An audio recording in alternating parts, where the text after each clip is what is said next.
Chase B, we're going to go with the Giants monologue option. Giants monologue option. Copy that.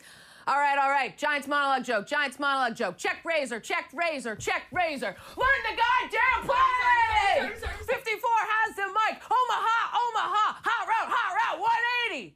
Giants quarterback Daniel Jones make a stupid face through yet another interception. Damn it! She's not supposed to read the stage direction.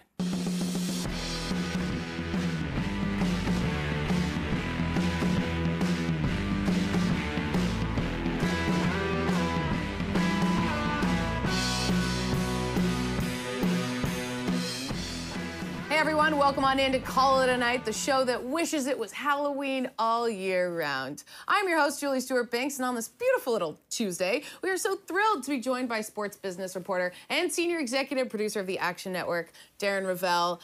And Darren, you are now really into sports gambling. What really excites you about it?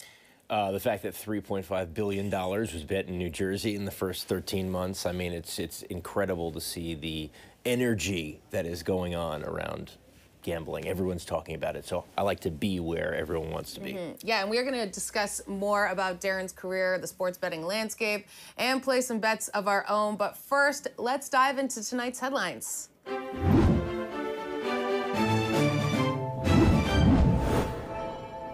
Sources are saying that MLB does not believe they can create a standardized baseball without a massive overhaul in manufacturing. This reminder to check your balls for irregularities has been a PSA from the Movember Foundation. It's important. I wouldn't know. I'm not believing that. I'm thinking about the business part of it. You know, like, yeah. I'm thinking about the business part of it, not the joke. You know, I mean, it's making of a ball. It's not a natural. I mean, come on. It's ridiculous. Okay. Insight. Alabama quarterback Tua Tagovailoa dislocated his hip late in the first half against Mississippi State. It's the worst thing to happen to Alabama since aptitude tests. Ooh. And since they tried to block abortion laws, too, but we won't get into that today. Lucky we're in New York. Yes.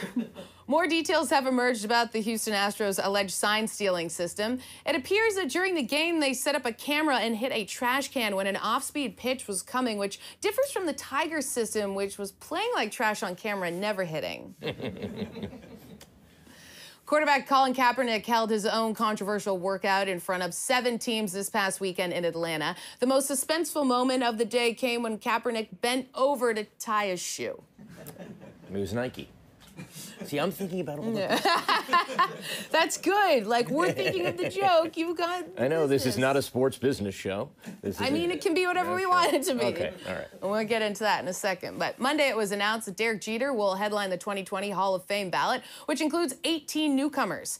The number of talent on the list is only slightly less than the ones that have walked through his hall. Ooh, gift bag. It's easy. I mean, like, he should get an award for that. That's, like, impressive. They're all cooler than him. Anyway, rant over.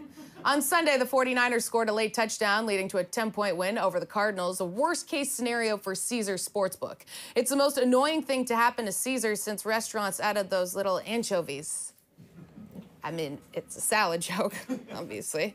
If a restaurant spells Caesar wrong, that's the biggest turnoff for me. I will not go into that restaurant. And how do you spell it? C-A-E. Right? If it does C-E-A, oh, yeah. I'm out. It's like there's rats in the kitchen. That's a red flag. Good to know. The NFL has suspended Cleveland's Myles Garrett for the remainder of the season after Garrett ripped Steelers quarterback Mason Rudolph's helmet off and clubbed him with it in the head. It was Garrett's cheapest shot since, well, 3 plays earlier. The league really needs to keep Garrett off the football field and put him where he belongs, in hockey. Remember, CTE doesn't exist, according to Sean Avery. Fake news. It does exist. Newsflash. This weekend, the Clippers' Paul George made history by scoring 37 points in less than 21 minutes against the Atlanta Hawks. The only basketball player to score more in less time was Wilt Chamberlain, and it had nothing to do with basketball. Nice imagery. Just gross, actually. Nice imagery. The Indianapolis Colts celebrated what appeared to be a touchdown Sunday by mimicking a keg stand in the end zone. Keeping with the college theme, the team celebrated a field goal in the fourth quarter by burying themselves in student debt. And experimenting with sexuality, right, Dan? That's right. That's the headlines, and print it. Folks, we're heating up here on the program. Don't go anywhere. After this quick break, we're going to be wheeling and dealing with the one and only Darren Rovell. Do not miss it.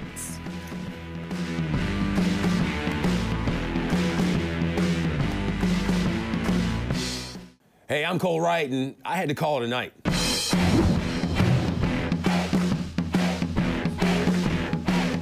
Hey guys, welcome back in to Call It a Night, the sports show that likes to have a lot of fun. I'm joined by Darren Rovell from the Action Network, also senior business reporter. You were at ESPN for so many years and many other different jobs along the way. Now you are with the Action Network. How's the change been like? Obviously, going from reporting sports business to reporting basically gambling all the time. I mean, it's a little bit different, but it's the same thing. I mean, I'm just doing a business of some other part of sports, but I love it. I mean, it's amazing that my thing is I want to talk about what people are talking about, but no one actually kind of sees. I mean, they're watching the business of gambling, but you know, I've put it into a business right away, and so it's incredible. Yeah, because as you're saying, it's just like really caught on. You hear it being talked about in the broadcast. It gets people interested in games that they normally wouldn't be involved in. What's the biggest misconception about sports gambling, do you think? You know, first of all, I will say that in the past 6 months, like the negative stigma of it, I think has been removed a little bit. Sure, it's like anything, you know, if it goes the wrong way, it can go the wrong way. I mean, but the biggest misconception, I think that it's maybe hard to understand. Listen, the guys in Vegas are putting up the pluses and minuses, and unfortunately, there are people who don't understand that and then stay away. And it takes 5 minutes to explain to someone. So if you really want to get into it, so I think that the adoption now is kind of important. Now that states are legalizing it, try not to be like the big gambling guy and be like, well, you know, you don't understand. There's all these numbers. There's a lot of numbers. My whole life has been about making the numbers more simple. So I think the biggest misconception is it's intimidating, but you know, obviously it's actually pretty easy to figure out. Yeah, you mentioned different states legalizing it. How close do you think we are to it being legalized federally? So it's going to go state by state. I don't think the federal government is going to say anything. So right now there's 19 states that are legal. There's 13 states where there's actually it's operational. There's, I think, 9 that are mobile. So we'll have to see. But I think by 2022 we'll have, you know, 30, 35 states. Wow. And even the states that we thought had no chance, which are usually states that have the Native American tribes, because that goes against their gaming, like Florida and California especially, those are even turning around faster than we've thought. Now, we've seen like some different networks buying hotels in Vegas and of course the Vegas Sports Information Network, all these different places. 5-10 years, where do you see sports gambling as it pertains to sports broadcasting? Yeah, I mean, it's got to be weaved in. I mean, the big question is how much are these, the NBA, the NFL, these deals are going to be bigger and bigger because of sports gambling? And then how will that change who's going to buy those deals? So, in other words, obviously Amazon's great at one click. They have more money than anyone, right? Apple. Actually, they have more money than anyone. Sorry, Apple has more money than anyone, and then it's Amazon, and then it's Netflix, and then it's Hulu, and but you know, with Apple, it's one click. So can they, if they see that they could broadcast a game and on the same tablet or however you watch it, it could one click the gambling and the live play, it's going to be more valuable to them. And then, you know, ESPN's going to be in a real battle as to how they figure out the return on investment versus those guys. So I think it will be in the next 5 or 10 years, like it is in Europe, integrated. Right. Now you are into gambling, but you're into so many different things. We were discussing you're a big a collector kind of guy. Like you got a lot of stuff. Collections. Okay, tell me your favorite thing that you've collected. I actually have Darnell Autry's Rose Bowl jersey from 1995. So I'm a Northwestern guy, which actually helps when you're entering into an auction, you know, and you need this is like the most significant piece of, we went to the Rose Bowl. I got it for a good value. I would say that if I were a Ohio State fan and I was going after like Eddie George's Rose Bowl jersey, it probably would have been like 10x of what I paid. So I have like a Northwestern collection, which also includes Pat Fitzgerald, our coach, when he became our all-time winningest coach. During that game, he threw his headset down really hard because there was something not going on that he didn't like, and I got the headset. You got the headset? Yes. So it doesn't necessarily pertain to jerseys. It can be beyond. I mean, Northwestern. I mean, I have Darnell Autry's final class schedule. Oh, what? Wasn't supposed to. Say I do. I actually. Why would you want that? I just thought, you know, he didn't go to the classes. He went to the NFL draft. But like, so I would. So this. I don't know how much time you have. No, keep but going. the story goes that I was registering for my class. I was a freshman. He was a junior, and we just happened to walk in at the same time. I wasn't stalking him or anything. And so when you filled out the bubbles, I mean, this was really, you know, right after Abraham Lincoln, and you filled out the bubbles and you handed it in, and then they called your name and gave you your dot matrix printed schedule, and they said Harrington B. Autry, which is his real name. Harrington D. Autry was his real name. Darren Rovell right after, and he walked out. He just filled it out. He knew he was going to the draft, so I was like, whoop. Wow, so you already had that insight to just be like, hey, maybe this could be worth something. I mean, someday. Insight. He was horrible in the NFL. It would have helped more if he Right. was a better Now, player in the before we NFL. came on, you told me that you have your eye on a certain check. Yes. So Or is this- I like Michael Jordan. I actually have a piece where he gave his phone number and his autograph to Charlie Sheen, who was sitting courtside at a Lakers game in 1986. I have the actual piece of paper. This is Michael Jordan. It has his address and phone number. So I have that. How do you find this stuff? There's a lot of wacko things. See, I actually used to send Michael Jordan cards and photos to Chicago Stadium. I sent probably 30 from 1986 to 1989. Wow. Got them all back signed, and they're real. Oh, that's pretty good. At least you got them back. But you think I just stopped? No. In 1989, he was so good, there was so much fan mail that I'm like, this is good. I'm going to send some shoes, and I'm going to send some other things, and then never got them. Oh, that's too bad. Well, beggars can't be choosers, Yeah, I guess. true. Well, they True. can be. But okay, so we discussed, you're big on Twitter, big on Instagram, but in this age, there's a lot of negativity, and Yeah. there's a lot of guys that give you a hard time. That dislike me. What, I mean, how do you deal with that? Listen, for me, it comes down to you have to be relevant today, right? And you're either someone or you're no one, pretty much. Like, if someone has the same passion about hating you as loving you, you're doing something well. So, like, that's the way I think about it. There are sometimes it doesn't get to you personally? It does get to me personally on the days where, like, I'll write something like, this was the one where I was like, what?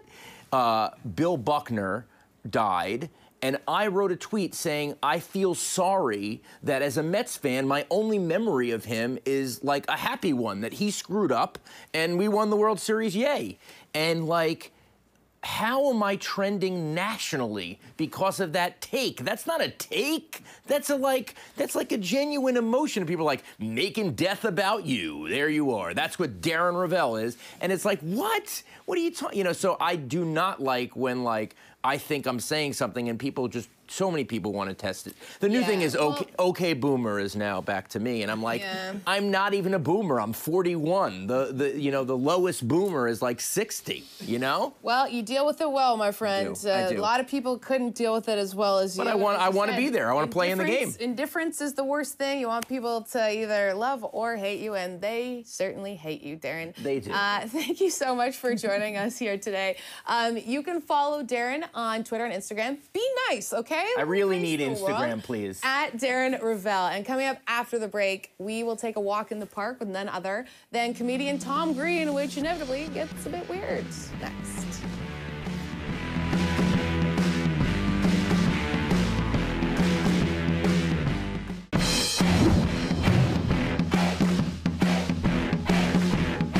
Welcome Welcome back, kiddies. Sometimes our bosses let us out of the studio that we're chained to, and that happened on Friday when we took a walk in the park and caught up with none other than comedian Tom Green on all the shenanigans he's up to these days. Every single day of my life for the last 20 years, at least one person, if not many more, doesn't matter what part of the world I'm in, will come up to me, someone will come up to me and say, "Daddy, would you like some sausage? Daddy, would you like some sausage?" You're here in New York. You've been traveling all over for stand-up. Yeah. How's it been going? It's been going great. It's so much fun. I love being in New York City. You know, I've been touring a lot, doing stand-up, and but it's kind of fun to just come to New York City and be, you know, doing sets around town. It's quite the scene, you know, big comedy scene here in the city, you know. Lots of legendary comedians in New York every night. And I'm staying in an Airbnb. I've never actually stayed in an Airbnb before. What do you think about it? It's so cool. I'm wearing this guy's jacket. It's in his closet. So I've been wearing all his clothes. You can just wear all their clothes, eat their food. Yeah, he's got like a little studio apartment that I'm staying in the Village. And I've been wearing a different one of his shirts every night on stage and taking a photo of it, and I'm going to leave a all for him. Yeah, so he'll know just how much you enjoyed the shirts. It's cool. I probably have Lyme disease now, though. You know, you've done so much in comedy, but your comedy changed. Like, how would you describe it now versus back in the day when you were doing... Well, so I started out doing stand-up when I was a teenager, and, you know, people don't really, you know, I never really toured doing it. I loved it, though, as a kid, you know. Yeah. And I always wanted to, you know, be a stand-up comic. And then I went to school, I studied broadcasting, did my show, all that stuff. But so in the last 10 years, I've just been really like touring and doing a lot of stand-up. And, you know, stand-up, of course, is a completely different medium than making my goofy television show. So naturally, it just sort of is going to change. But then, you know, I'm actually an adult now. Did you know that? Like, I'm actually an old guy now. When I was 28 years old and I was on MTV and I was doing my show, like, and you'd said, like, you know, someday you're going to be 48 years old, I'd say, yeah, that's going to be like really old. You know, I do feel like I want to try to kind of get some messages into my stand-up that are, you know, maybe socially, you know, positive messages. You know, even though it's sort of like a goofy show, and I definitely get a little weird and ridiculous on stage, and the things that I talk about are ridiculous and weird. I do feel like there's an underlying message in there that I think is kind of important to me, where that wasn't really so important to me before when I was younger. Well, I like to talk about life, and I like people to, when they walk away from the show, even though they've laughed and had you know, a good time, and maybe, you know, are surprised at some of the outrageousness of it and all the fun stuff that's in there. I still think that maybe they might subconsciously think, oh, okay, you know, maybe if I did this differently in my life, I might be happier, you know? Like, you know, I talk a lot about technology addiction, right? We're all addicted to our cell phones. Yeah, we're all addicted to our cell phones right now. I think a lot of people don't even realize that they're addicted to their cell phone. And so by making jokes about that and painting all these absurd scenarios of things that can go wrong by being on your cell phone all day, we all have a good laugh, but then you walk out of there and you maybe think, oh, you know, maybe that is actually a problem, you know, being on this device all day, that we didn't have these things 20 years ago. Everybody's walking around, you know, everybody's walking around, you know. Okay, no one is right now. But anyways, no one's on their phone. Everyone's that guy, there, that guy's on. MTV's doing a lot of reboots right now. Yeah. Would you ever want to reboot the Tom Green show? I mean, I would never say never to that, you know. I would never say I wouldn't want to do that. I mean, I'm not actively trying to do that. It does feel like it was a moment in time when we made the show on MTV where it was sort of a new thing to be filming out the way we were doing it. And it would be hard to sort of recreate that now because, you know, it wouldn't have the element of surprise, you know. So it's not really, that's not really my main passion. Would that type of show work today? Like the stuff you used to do, would people like it now or no? I think people do like it, and I just think people like it so much that there's so many people doing it that it would be kind of almost pointless to just sort of jump in and do the same thing. I mean, obviously I would have a different take on it, but I enjoy interviewing people actually. What do you like about interviewing? Yeah, I enjoy getting to know people and hearing their stories, and I guess you could call it the art of conversation. I like to kind of sit back and just listen to people and not have to say anything. And where are you from? I'm from Rochester, New York. Rochester, that's cool. Home of the garbage plate, right? Absolutely. It's a great thing that never took off, huh? What all is on a garbage plate? It's like it's just everything. It's all the sort of leftover foods that are in the kitchen that they just throw on. Oh, wow. Anyways, good talking to you. Yeah. I do enjoy interviewing comedians. I learn a lot from comedians, you know? Like when I did an internet show in my living room in 2003, things were going real well for me. But I also just got to meet so many amazing heroes of mine, like comedians like Norm Macdonald, who I grew up idolizing, and he would come up to my house and we'd hang out in my living room and just do interviews till 4 o'clock in the morning. I feel like we're Speaking of interviews, there's a guy with a grand piano who needs to get past us. What? Sorry, are we blocking you guys? I notice you got a grand piano there that you're just wandering around with. Yeah, that's okay. No, that's cool. You're just wandering around with a grand piano? Yeah, I was sneaking around. That is so cool. You bring that on the subway, or? I'm actually gonna be bringing it to your house if you don't mind. Oh, okay, that'd be sweet. I'd love a nice grand piano. Can I try it? Can I play for just a second? I'm gonna bring it to the other side. Need a hand, or? Are you, did you hire these people to, paparazzi here?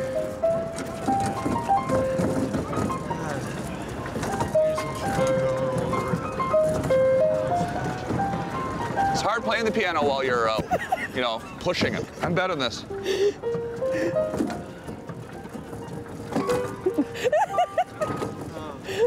All right, good seeing you guys. I'm actually a better piano player than that. It's hard, though, when the piano's moving. Okay, so my movie, Freddy Got Fingered, that I wrote and directed and that was critically not very well received when it came out, has now got this really hilarious cult following all around the world. It's an interesting thing to have to... How does it make you feel? It makes me feel good. It does make me feel good. The critics were harsh, you know, so it made me feel kind of bad. And now 20 years later, when you go out and people come up to me and say, Daddy, would you like some sausage? It makes me feel good, because 20 years later, you remember, Daddy, would you like some sausage, you know? I mean, you don't see people wander around going up to people like quoting lines from The English Patient or something like that, you know? So it's pretty cool. I feel good about it. Yeah, it was huge. What's one of your projects that you feel most proud of? You know, Freddy Got Fingered, definitely that would be one. Yeah. And, you know, Road Trip was a fun movie. It was the first movie I was ever in with Todd Phillips, who's gone on to incredible success. He did all the Hangover movies and now the Joker movie. And so he's a genius that I got to work with very early on. And my stand-up is something that I'm really enjoying. And I think that's probably going to be my focus for, you know, the next few years until I kick it, you know? Where can we find you next? Like, where... So if you go to tomgreen.com and follow me on Instagram. Yeah. I'm on Instagram a lot. Like, if you message me on Instagram, I'll get back to you within 30 seconds. I'm on my phone literally constantly. So anybody who watches, if you message me, direct message me, I will get back to you right away. We'll meet up. It's super cool. That's exhausting. Yeah, I meet everybody, and Twitter as well. Tom Green Live is Twitter. And also Facebook as well. Those are the ones I use. Awesome. Thank you so much, Tom. Thank you.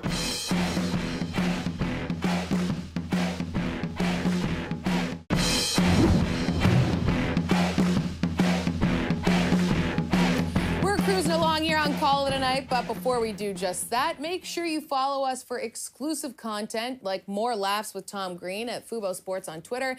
And you can also find full episodes of all the Fubo Sports Network shows for a limited time only if you subscribe to our Fubo Sports YouTube channel. And of course, don't forget you can stream us free 24/7 at fubosportsnetwork.com. Well, that's it for us today, but come join us again Thursday, same place, same time, right here for another Hootenanny. As for us right now, it's time for us to call it a night, and however you may call your night, make sure it's a good one.